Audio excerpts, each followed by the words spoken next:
WFJA 105.5, Sanford, Pinehurst, Southern Pines.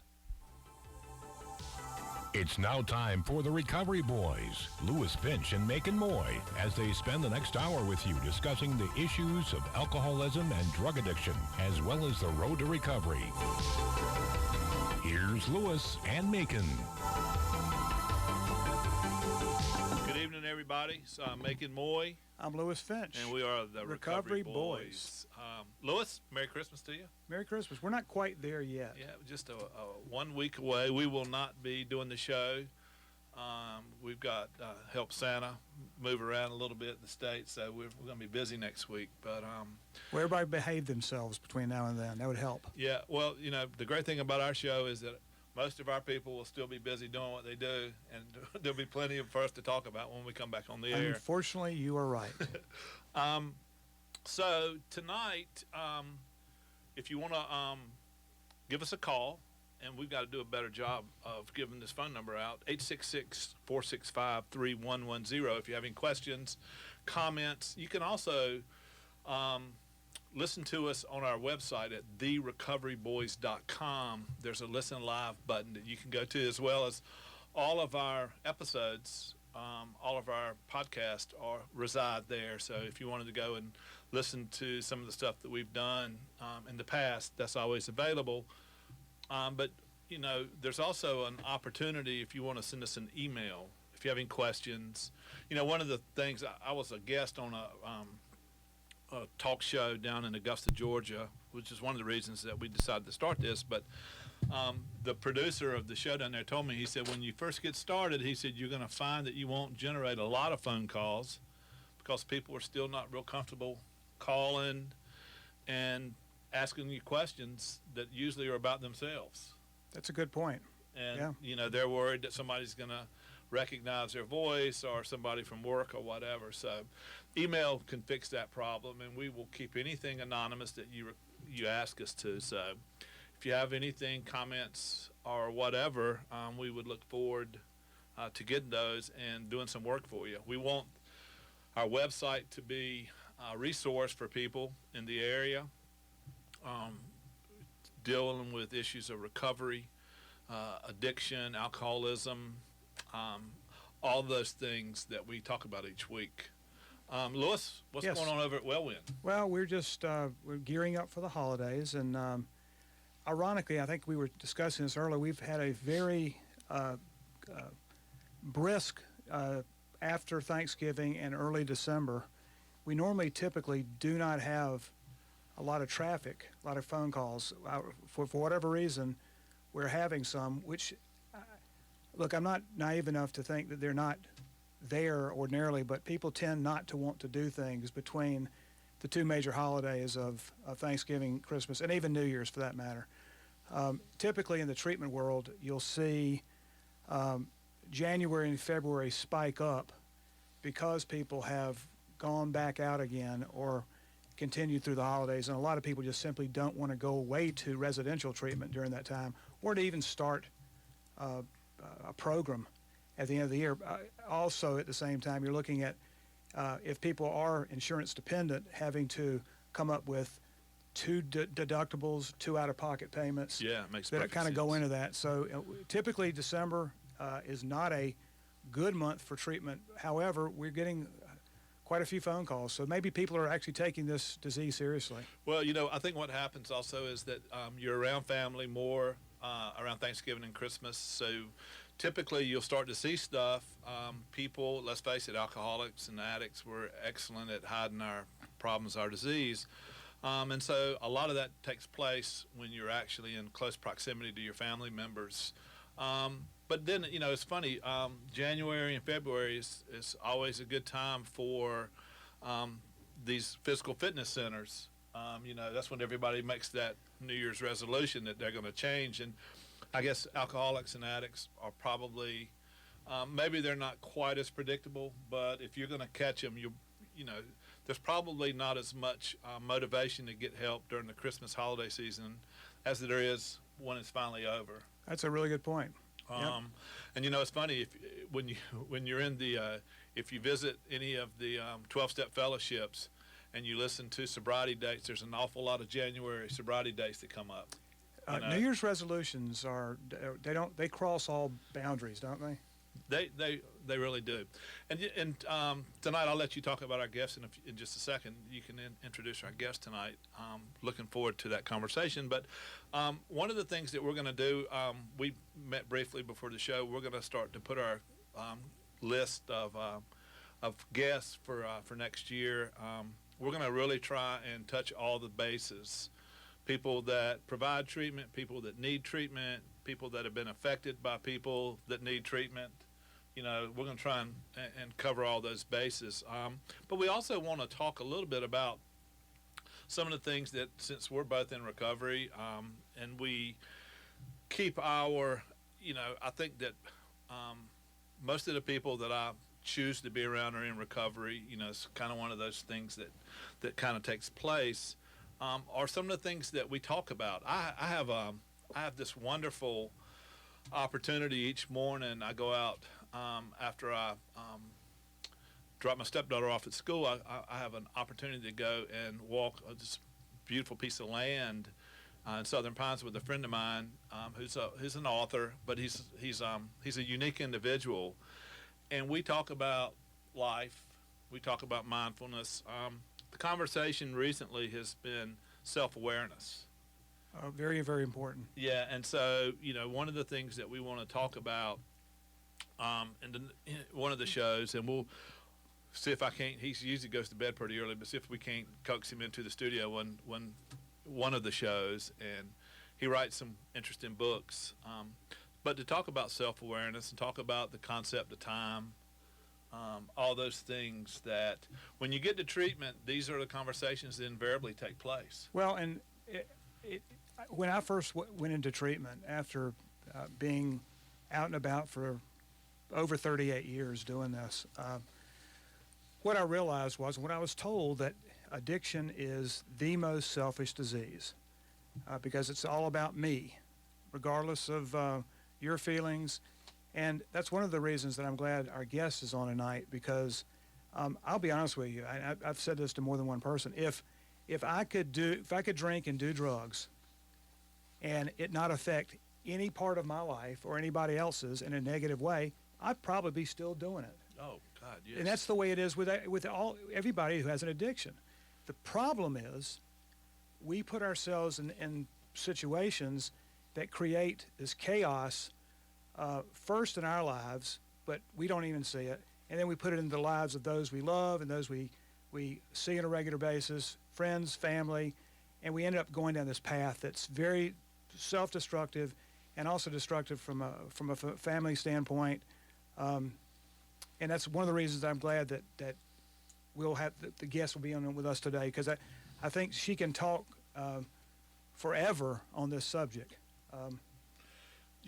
One of the things that I did we did a recovery discussion group last year when I was finishing up school as part of my internship with, I worked for a counselor in Southern Pines, and we had a recovery group. And one of the things that we always did was we'd get a whiteboard and we would list the positives and the negatives of drug use and alcohol use. And, it was always interesting to me. It was, and people look at you, people who have never really had this problem, when you explain to them that alcohol gives you self-confidence, they just they look at you like, you got to be kidding me. Well, listen, my first wife referred to it as courage in a bottle. Yeah. So it makes you, it takes care of so many of those isms that we all seem to have. But what happens invariably is the consequences, the consequences, which on the other side of the whiteboard, they get to be pretty serious. Very much health so. Complications, financial complications, family complications.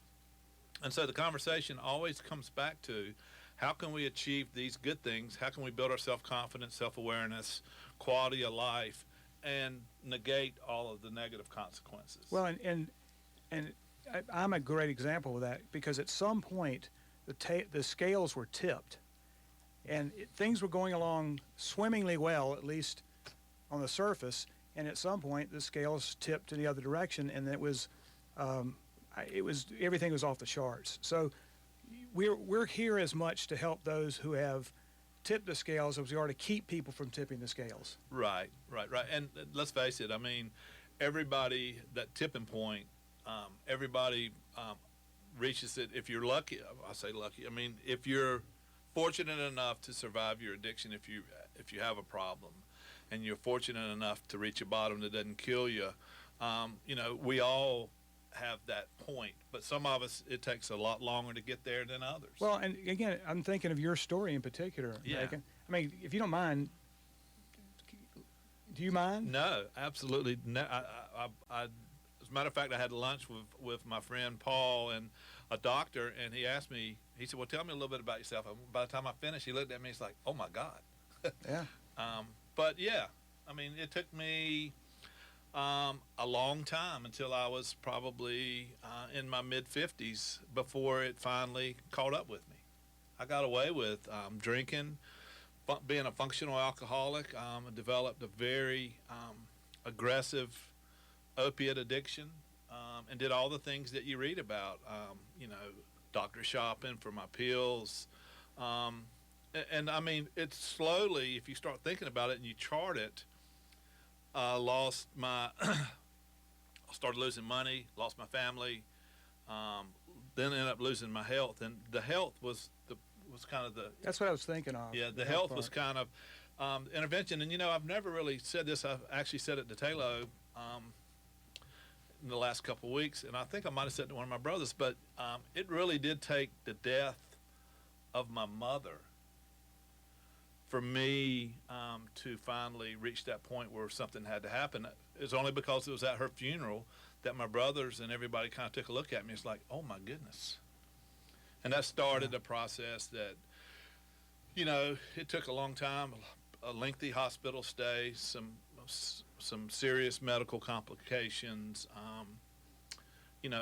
some hard living, first couple years coming out of treatment. I mean, basically being homeless, or certainly at the, I was at the charity of other people. I didn't have a whole lot. So those are the kinds of things that the disease, that's the kind of havoc it can wreak on you. And you pile the shame and guilt on top of that. Yeah. And only you know how bad it was. Right. As I did. But it's bad mentally. But that's one of the reasons I'm glad that well, let's go ahead. Is that okay? Introduce Paige? Please. So I want to introduce Paige. Are you there? I am. Can you hear me? Yes, we can. Great. Oh, your sweet Thanks for angelic having me. voice. Thank you for having me on. You're very welcome. Thanks for joining us. Of course. If I can give you a slight introduction here, I'm reading off of your website, and and by the way, I'm seeing the junior high yearbook picture that's on your website. You and I have talked about this. So, for those of you out there, Paige Armstrong is our guest tonight. She is an MSW, which is she's a Master's of Social Work. She is an LCSW, a licensed clinical social worker with over 15 years. It's got to be over 20 now, Paige. Is that right? Getting up there, getting close to that. Yes. She has international and national clinical experience. Yes. She's developed programs, management experience. You've been a psychotherapist, a coach, an educator, a speaker, which, by the way, I've seen multiple times. And you deal with populations everywhere, basically. I mean, but you like to work with at-risk youth, but you also work with Fortune 500 CEOs, professional athletes, veterans, and as you and I talked about today, high achievers. Correct. How did I do? Thank you for that. Yeah, thank you for the introduction. I think you got it right there. Cool. Well, if you don't mind, you've heard what. By the way, when you and I spoke today, there were 3 areas that you felt like you'd like to touch on. Yeah. They were, in no particular order, they were couples, the money component of addiction, or the money component as it relates to this dynamic, and then the high achievers that I've already discussed. But is there anything else you want to add about where you are in your career development? Well, I would just add maybe to that addiction piece that can apply to couples and or individuals is the trauma component of how addiction and trauma can relate so closely together. And I can explain more of that as we get into this, but I would just add that to this. Okay. So in your private practice, Yeah. You see virtually everybody along the demographic spectrum. I would believe, right? Yeah, so I specialize in 18 and older. So I don't work with the adolescents and young children, and I also work with the people with addiction as well as the loved ones of people with addiction. So it could be a spouse, or it could be a daughter, a brother, a sister, an aunt, an uncle, or even a close friend. So what are you seeing out there? I mean, we what gets all the press these days is the opioid epidemic. But as you and I have talked about, that just is the tip of the iceberg, I believe.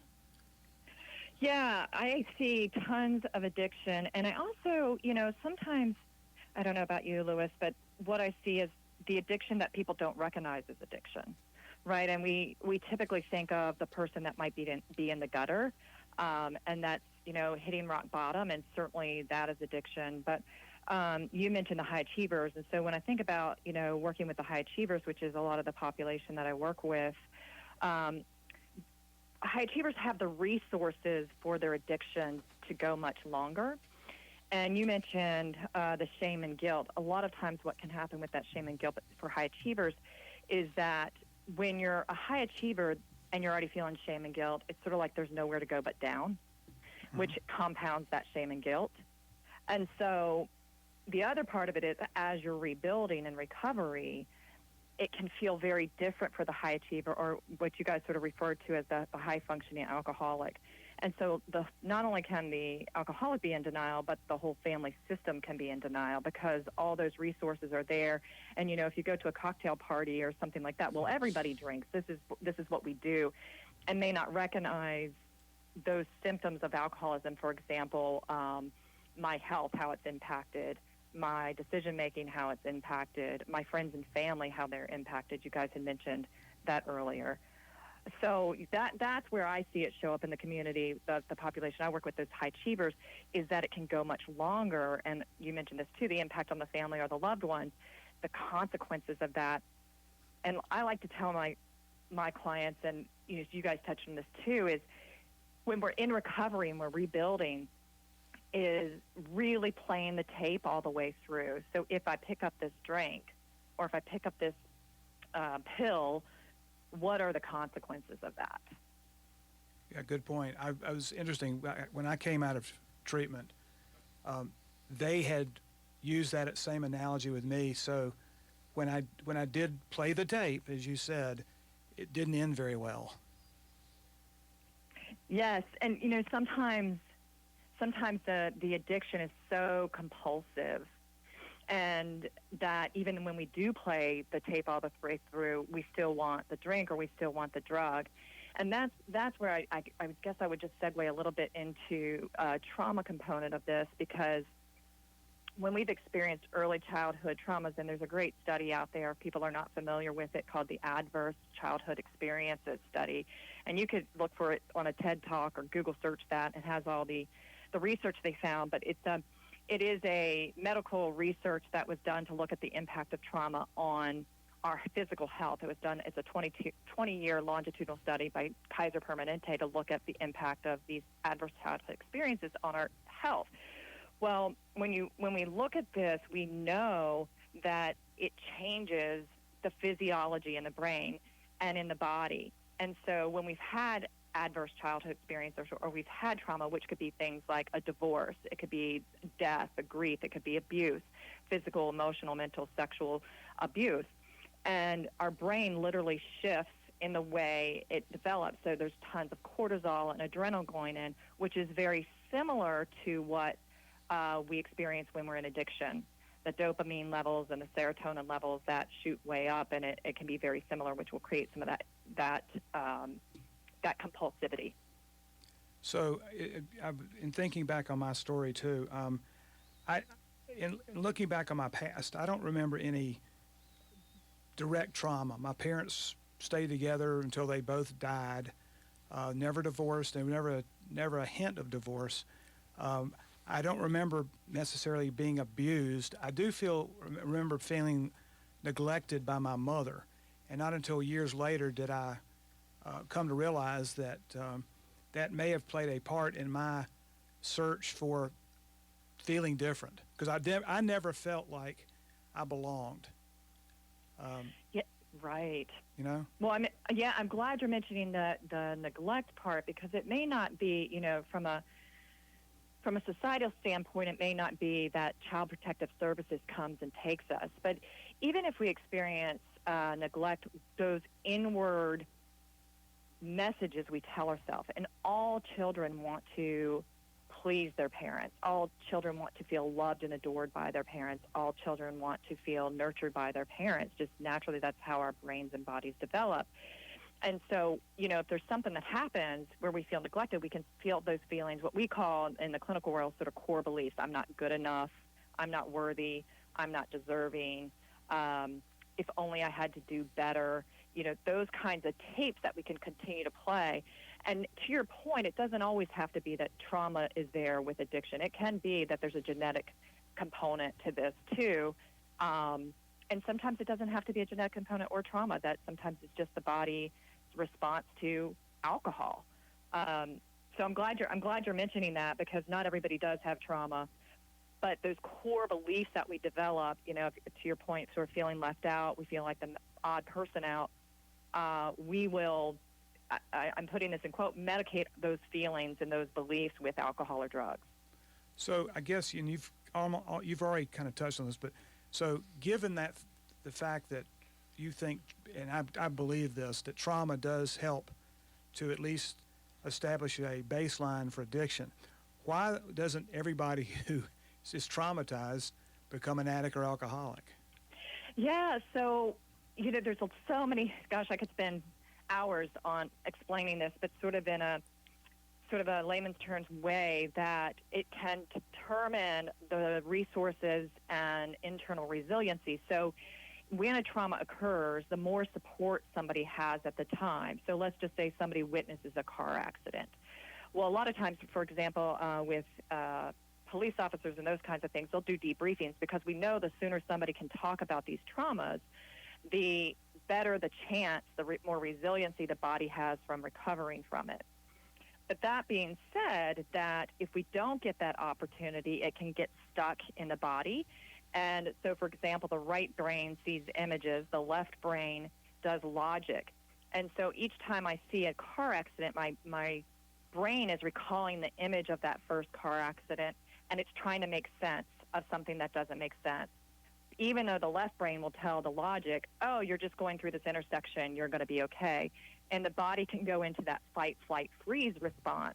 Well, if I don't have any tools to manage the intensity of that fight, flight, freeze, I will turn to alcohol or drugs or any other type of self-soothing behavior in order to regulate all the intensity of that.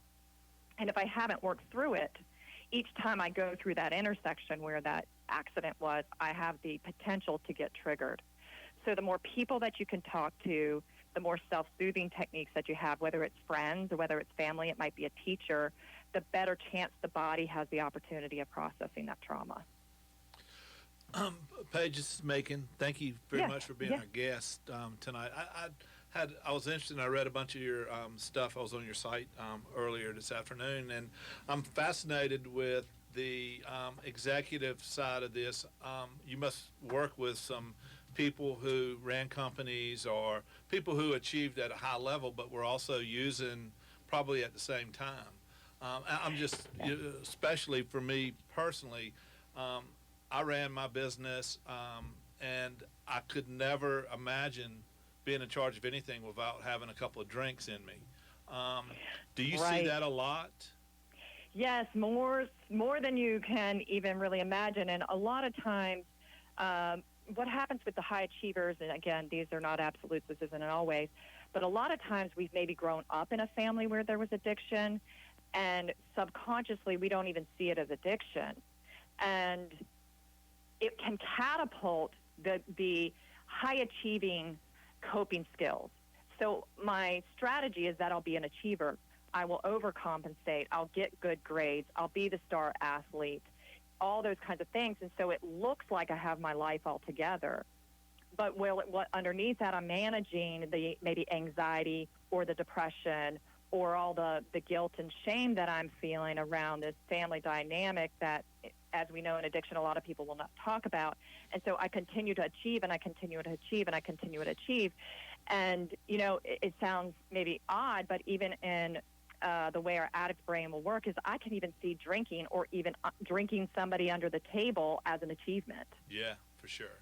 For sure. One of the things that I learned early in life was the first addiction. And, Louis, I don't know if we've ever really talked about this. The first addiction I had when I was 12 years old and we won the Little League state championship was attention. I loved that attention and craved that attention and did things pretty much the rest of my life to bring attention to myself. But the truth of the matter is that I needed something to make me comfortable while I wanted the attention, but once it came, it made me uncomfortable. And so I used, I didn't drink at an early age, but certainly as the attention became a little bit more bigger, I certainly started using things to make me comfortable during those periods of attention. I love that you're saying that, because that is something that a lot of the executives, special forces, professional athletes or college-level athletes, two sides of the same coin, right, is I'm uncomfortable receiving attention, but I also don't know what to do when I don't have it. That's exactly right. Right, and when I'm working with the high achievers, I just say this because I wish every high achiever out there could hear this, but they come into my office, and particularly if it's been somebody involved in athletics, is, you have to remember they've been surrounded by a team their whole life. First team is family, then it's high school team, or even, middle school team, then it's college level, then it's pro. And I've been so surrounded by that support system, I don't know what to do without a team. Well, if I get injured or I get laid off or, it's the end of a bad season, that attention that I've received from team and the support I've received from team is gone. And I really don't know who I am. So many of those high achievers come into my office and they'll say, I don't know who I am.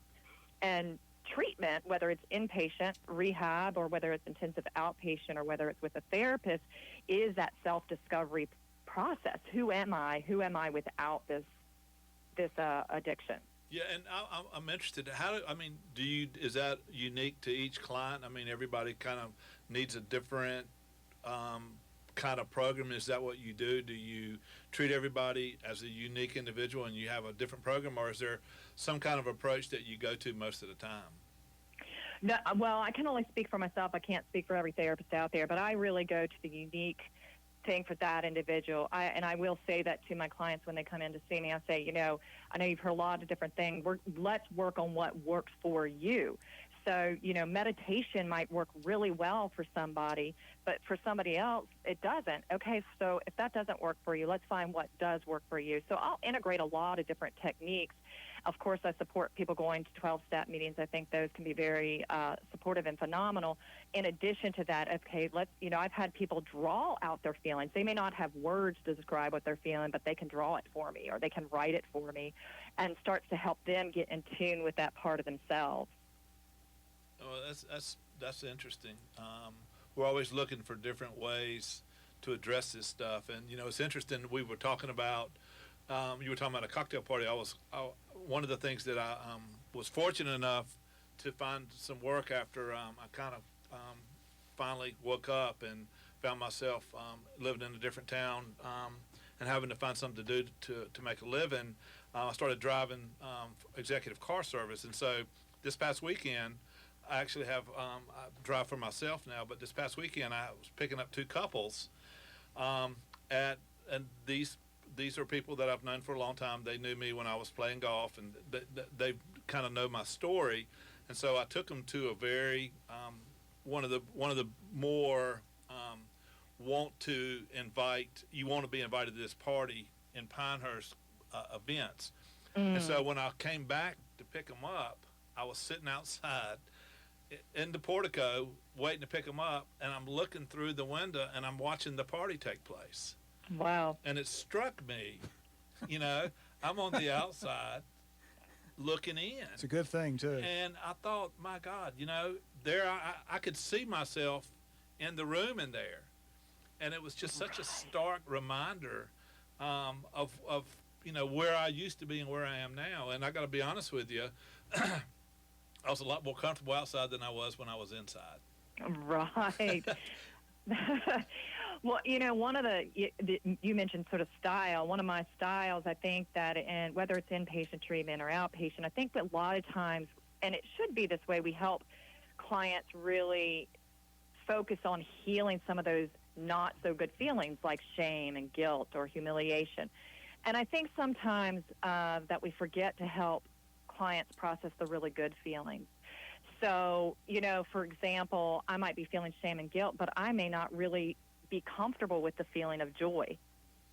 And so when we start to experience joy in recovery, it can actually sometimes trigger a relapse because we feel we're not deserving of it.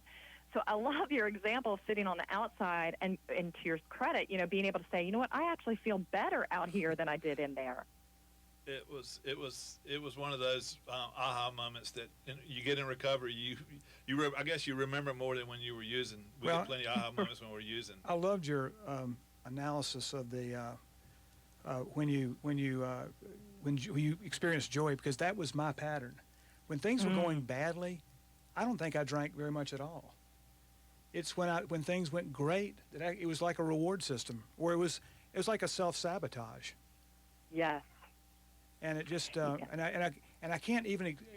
We're just discussing self-awareness. I was totally unaware, and that's, to me, that's one of the keys to staying sober, is becoming aware of your limitations and your strengths and all that go into making up your personality. Yes. Well, and also go ahead, Megan. No, Paige, I was going to ask you,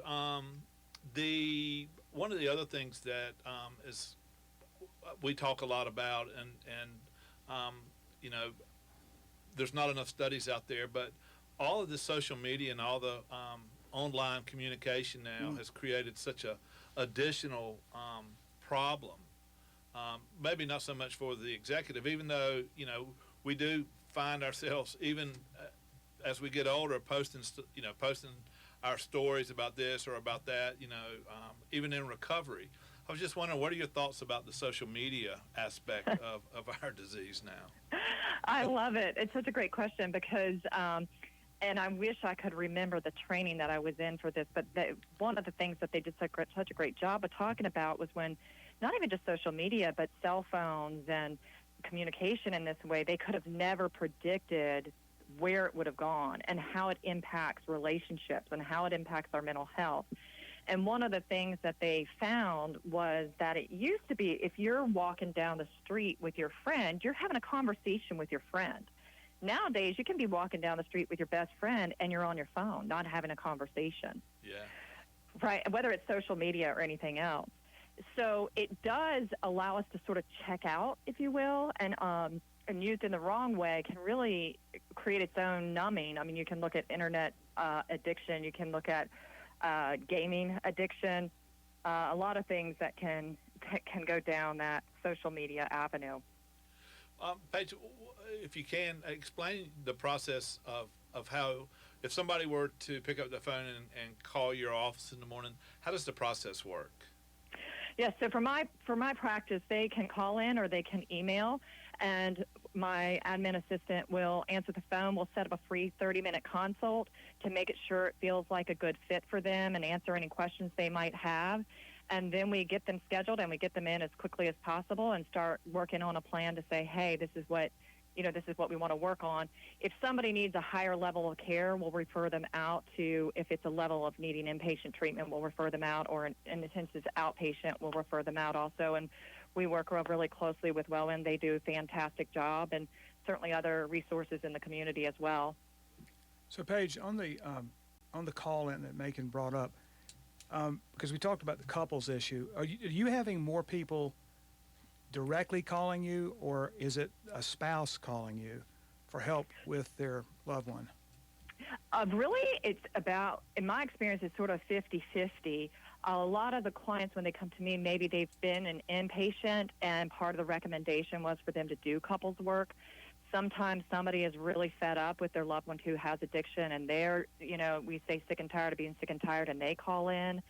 Or sometimes the person with the addiction will call in, and maybe they're saying, I don't really need inpatient, but I'm trying to do it, and they'll sort of white knuckle it, and we will help coach them and help them understand really all these dynamics of being a high achiever and what that means, and help get the support around them, and without judgment, because we know what this process is like.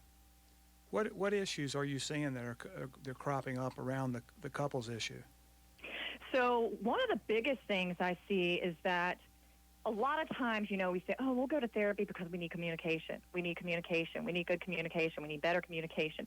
But again, going back to what I was saying earlier about the trauma, if there is trauma for either individual in the relationship, and oftentimes when I'm working with the couples with addiction, both of them have trauma, even if it's not childhood trauma, but just the trauma of the addiction and the disappointments and the hurt and the letdowns over and over and over again for both people. And so we can communicate all day long, but if somebody is truly triggered into a fight, flight, freeze response, no amount of good communication is going to help that be received and do it differently. So I really work closely with couples to help them recognize when they're triggered, how to regulate themselves when they're triggered. So on a scale of 1 to 10, if they're in that 7 to 10 range in intensity, they're not going to be taking in the information that their spouse is trying to share with them. So we work on how to regulate that so they can actually hear the other partner and really understand what's being triggered and how and why, so they can have better understanding of each other. What are some of the tools you give them? Can you elaborate a little bit more on that?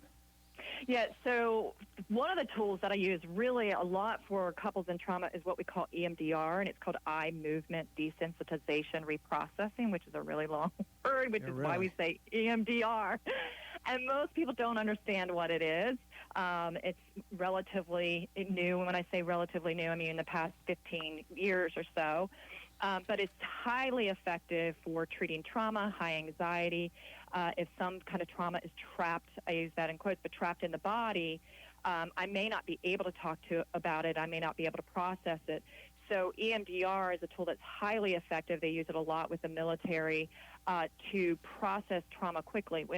By quickly, I don't mean that it's necessarily resolved within one session, but if somebody was going to, say, 10 years of therapy to help with trauma, EMDR can speed that up to be like 3 years of therapy. And it's done in a very safe way. Somebody can have a trauma that might be really intense that they don't want to talk about. And with a therapist, they don't even have to reveal all the details. They can recall that image and process it without having to talk about it and resolve it and bring down that anxiety very, very quickly within a session. Have you had situations where the couple will seemingly be getting better and they split up? That can happen, yes. So sometimes the damage with addiction can just be too much. Too much. I've seen it where couples really actually do deeply care about the other person, but there's so much damage they can't trust again, even if they consciously want to trust again, but the body is responding to can't trust. Or what can happen is somebody's maybe gone to treatment and they've gotten a lot of support and education, and maybe the family member that's not in treatment doesn't get that because maybe they don't go to an Al-Anon support group, or maybe they're not seeing a therapist. And it can feel like one person's really ahead of the other or leaving the other person behind. Some of those codependency things, which is where we're so used to taking care of the addict that we don't know what to do when I'm not taking care of the addict. And then the addict gets well or better, and this person's still needing that codependency versus being able to get well themselves. So it can go both ways. It can really work where a couple can work really well together and learn these things about each other and understand the disease of addiction and codependency, or it can go the other way. I understand it, but I don't have the internal resources to really, or don't willing and able to do the internal resources to take the change process. Well, it's interesting because I've told this story multiple times, but I remember being in early recovery and thinking, gee, I'm a whole lot better. Why can't you just trust me? Right. Well, it wasn't in my timeline. I had done so much damage on the back end. Well, I had 38 years of, I'd have to live to be about 150 to make up for all the damage I had done. Fortunately, loved ones are very compassionate and will overlook a lot if they see progress. That's at least what I found. Yes, and I love how you say the timeline, not just your timeline, right? That's part of it, but also, you know, I've worked in inpatient, I've worked in outpatient, I've worked overseas, and very often it's like, well, I've done 30 days of treatment and I'm ready, I'm good, right? And not recognizing that, wait a minute, 30 days, to your point, doesn't resolve 38 years or 28 years or even 2 years of the damage that's been done. Yeah, look how much better I am. Look, I'm fixed.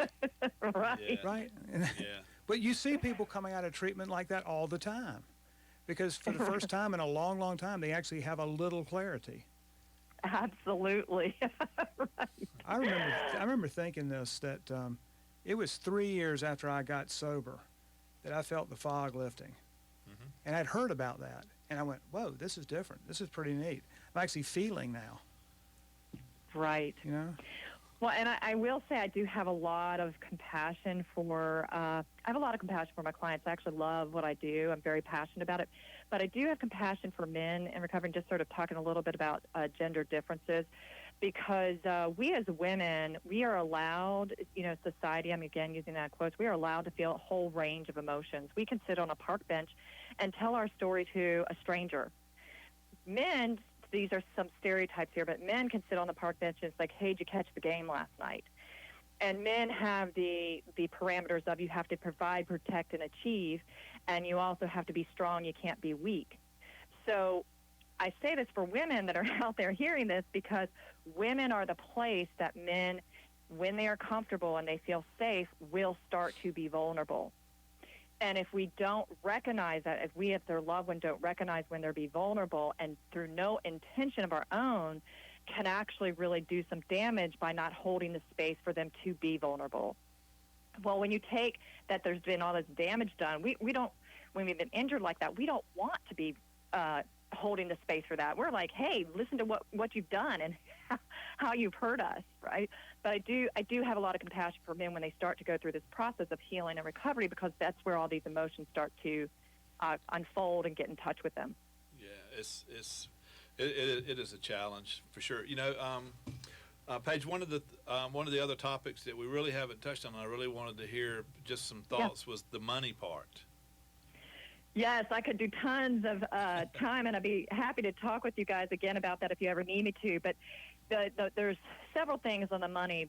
It can go to the level of an addiction, say, for example, like a gambling addiction.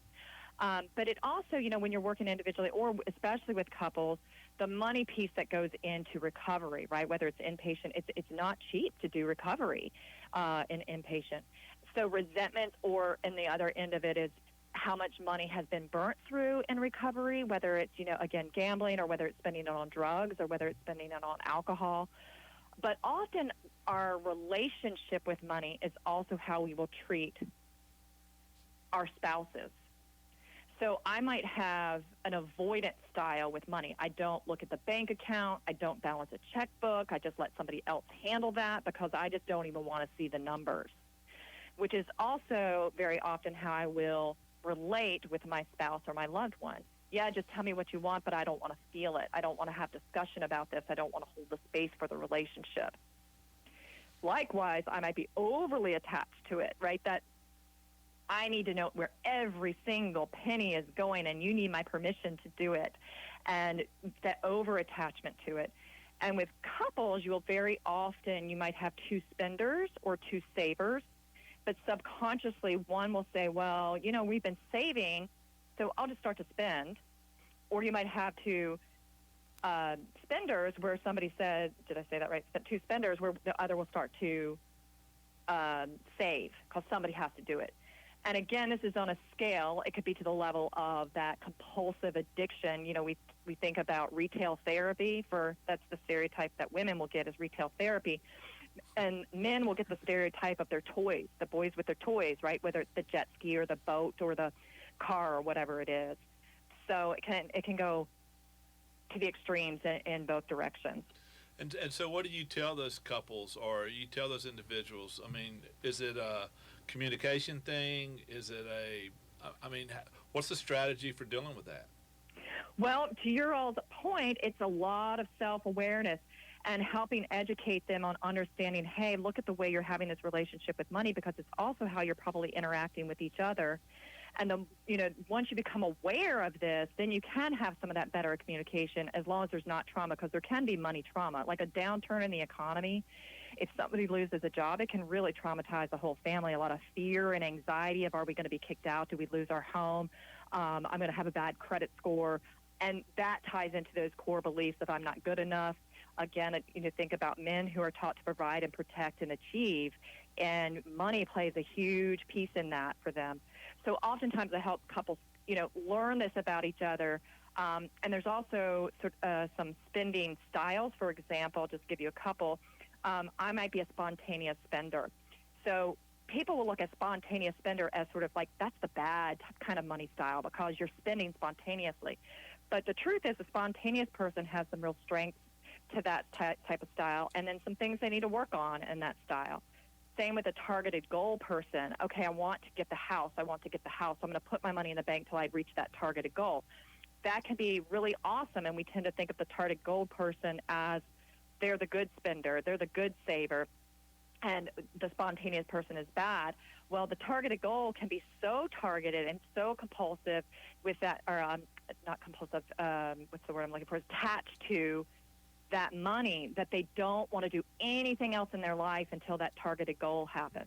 Well, if you think about that dynamic with a couple, when we're working only towards that goal and we're not really going out, we're not really enjoying our relationship, and we're not really having fun because we are so tight with the money that I'm not going to go enjoy a dinner, even though I actually can afford it, it can create tons of stress and animosity and resentments in that relationship.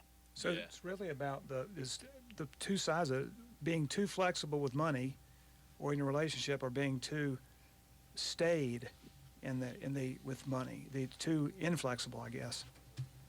Right, and the communication part about how you're feeling. Hey, I'm really feeling like I'm being trapped when I don't get to spend, or I'm feeling like you're not very generous by holding on to this money, right? Our feelings about money. Right. Which are taught from a really young age. We hear money messages all the time. That's interesting. Here's not a trick question, but here's one that I always like to find out about. What part in your business, or at least in your personal, the way you approach people, is there a spirituality component to what you do? Yes, so when I'm working with clients, I really bring whatever their spirituality preference is. So if they're Christian, I integrate that. If they consider themselves spiritual but not religious, I'll integrate that. I'm always doing what we call, what the client needs, right? Right. Personally, since you asked, I am spiritual. I grew up Christian, but I really sort of believe in the higher power and universe, if you will, and I believe what we put out comes back to us threefold in good way. Yeah, one of the things that have, especially just for me personally in recovery, is being more. I think my friend Paul always tells me I'm a lot happier when I'm outside than when I'm inside, and being attached to my wife is certainly that way. His wife's here, by the way. Yeah. He has to say that. Yeah, and my wife is also, she's a licensed social worker. Oh, great. And so she works in the business. But, yeah, we're outdoor people, and she's taught me an awful lot about that. But my friend Paul, we really do get into that conversation, and I find it leads to so much I won't call them complicated conversations, but certainly serious conversations that I can use for my recovery. And I think that one of the components that I love is to be able to get somebody outside and walk in the woods for an hour. It's just interesting what they'll own up to, as opposed to sitting in a room where they feel like they're being interviewed. Absolutely, yeah. It can put somebody at ease, and it's interesting you mentioned the walking, because the walking ties back into left brain, right brain stuff, Yeah. whether you're in the woods or not. And walking, that's how EMDR was actually first discovered. It was Shapiro was in New York in Central Park and recognized each time she would go for a walk, she would process her own trauma. And it has to do with that left-right processing in addition to the spirituality. Yeah. Yeah. Well, that's really interesting. You know, I would love to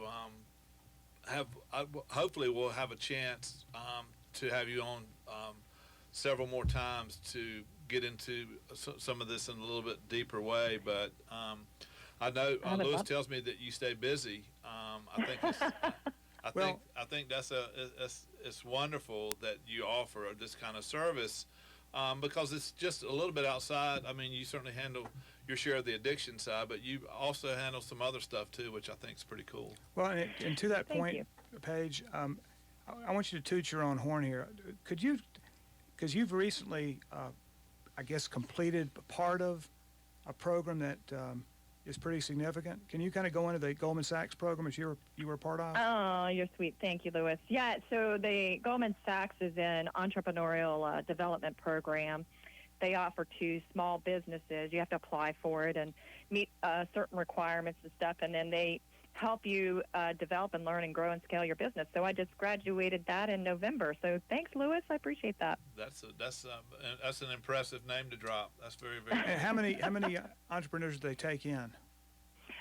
There was 150 in my class, And nationwide it's 10,000 small businesses. really, wow. What kind of thing, if you don't mind, because you're obviously a very successful businesswoman, what kind of things do they take you through? So they would take you through understanding operations. They take you through marketing. Also, you know, for small business owners, a lot of times we get into it because we're passionate about what we do, and we didn't go necessarily get our MBA. And so they'll teach you all the financials of how to read your financial reports and what that really means to make better decisions for your company. And then they help you go, okay, well, what's the next level you want to go to? And let's literally map out a plan for you. So I have some exciting things coming down the pike that I'm going to be expanding and doing, but I'm not going to share it quite yet because I'm not ready to reveal that, and I don't want to set up something that I'm not ready for people to come in on that. But I will be, so keep it in mind as it comes down the road. That's great. Well, there's no more deserving person than you, Paige. Oh, thank you. Thank you. I appreciate that. So any words of wisdom for, we'll get back to the couples as we head into Christmas. Yes. Any words Right. of wisdom to survive another Christmas? Right. You know, this may tap into a little bit of spirituality, but I think to thine own self be true. Yeah. Right? And that really focusing on that good self-care. And I think a lot of times we can think of self-care as, you know, pedicures and massages and those kinds of things, which is some good self-care. But one of the best self-care things I can think of is the ability to be able to say no and have boundaries as the person with the addiction and recovery and with the loved one. And it's okay to say if you're early in recovery or even further down the road in recovery, you know, it's not a good idea for me to go to that party this year. I'm not there yet, and I'm going to say no, I'm going to pass. Yeah, you know, that's one of the hard lessons, and I would imagine especially you dealing with executives, is sometimes your life has to get put back together in a completely different fashion for you to survive. Yes. That was a hard one for me to realize that some of the things that I quite honestly loved doing were probably things that I'll never do again. And I had to take the long view that I was lucky to do them the first time. Luckily they didn't kill me. But it was, you know, that's a ride that I can't get back on. Right, and I would also add to that, too, because often, and I think you probably both could speak to this, but I think once you're on the other side of that and you're in your recovery and you really see it, you look in at some of maybe those executive conferences or meetings where, you know, it is such a part of the social scene to let's go to the bar and meet you at the bar and have a drink. But once you're on the outside of that, you really start to say, you know, nobody knows if I'm sober here. I can go take care of myself. I don't have to participate in that. Yeah, and you know, the other thing is, I mean, for me, and I assume that other people. I'm not certainly not that unique. Is that you have to start looking for a different way to make a living. Yeah. Sometimes the business is so toxic to the person that the only way I would know how to do what I used to do is the way I used to do it. I'm not sure that I could be successful, and I'm not sure that I'd enjoy it, quite honestly. I'm glad you're mentioning that. I meant to mention this earlier in the conversation. But with the thing with recovery, and also to your point about relearning things, I think the biggest part of compassion for ourselves and for our loved ones as we're going through recovery is that we are learning new skills and we are learning new tools. And as achievers, we don't like not being good at what we do. It's very scary. Right. So we will not give ourselves compassion for not knowing the tool and not knowing the skill. So if somebody is learning a new communication technique and they're getting frustrated, I just remind them, this is not something that's wrong with you. This is a new skill that you're learning that you didn't develop for whatever reason, and now you're learning it now. Well, that's very well put. It is interesting to get comfortable in a new skin, because the old skin doesn't fit anymore. If we worn the old skin out. Yeah. Well, or the old skin is too familiar to some other people who want to. Yes. Let's face it. I mean, one of the challenges of recovery is staying away from the people who aren't in recovery. Yeah. And there's the woods are full of people who would love to see you come right back to where you came from. So Absolutely. you do have to be honest with yourself about what you can and can't do. But Paige, we really appreciate you coming on with us. And oh, gosh, I loved it. Anytime, I'd be happy to go into further depth on any of these topics, and I'd be happy to. And I'm just honored that you guys thought of me, and thanks for having me on. Well, thank you very much. Absolutely. We enjoyed the conversation. Thanks a bunch. All right. Thanks, guys. All right. Okay. Good night. Bye. So, Lewis, Yes. she was fascinating. Well, and she, I have written 2 notes down here.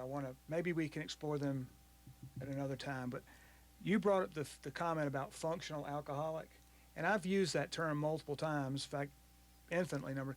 I don't know that I really understand it. I think that it's a good way for us to make ourselves feel better about some very, very improper activity, and we can justify it by saying we were successful. I mean, I know I say I was a functional alcoholic, which just means that I was doing things I shouldn't have. It means I got away with things that I shouldn't have gotten away with. So maybe a functional liar instead of a functional alcoholic. I mean, an alcoholic is somebody who can't drink normally, and that certainly is me. So how can you functionally not drink properly? So you really can. I mean, eventually, look what it did to me. My functional alcoholism ended me up, in an intensive care unit, almost dying. So, but yeah, I think that it's one of the other things that I definitely want to get into a conversation about, and we're almost out of time, is the ego, because that's one of those things that that's one of my challenges. Is ego is necessary. One of the things I can't wait for you to meet Paul. We talk about survival instincts and where the ego is involved, and self-awareness, all these things that I think are required to establish some kind of meaningful life that you can enjoy. Yeah. Well, and I know we're getting close to time, but I do want to leave everybody with something. So I had an individual talk to me today about, he thought he was had a problem with alcohol, and he disclosed that he drank at least 3 drinks a night. Well, I looked it up, and according to pick a website, they all pretty much fell on the fact that if you drink at least 3 drinks a night or 14 in a week, you're considered a heavy drinker, and it will affect your health. Well, I don't know about you, but that would have been a light night for me. That was you don't want to start getting into the measurements of what we used to do. I mean, our appetite was pretty significant. But we will talk about that further. Taylor, thanks for coming in, as always. Yes. We'll have you back on the mic very soon. And thanks for everybody for listening tonight. Lewis, Merry Christmas. Merry Christmas. Terry, Roy, Merry Christmas. You guys are awesome. Love having you in here, and we appreciate you listening, and we'll talk to you in a couple weeks. Merry Christmas, everyone.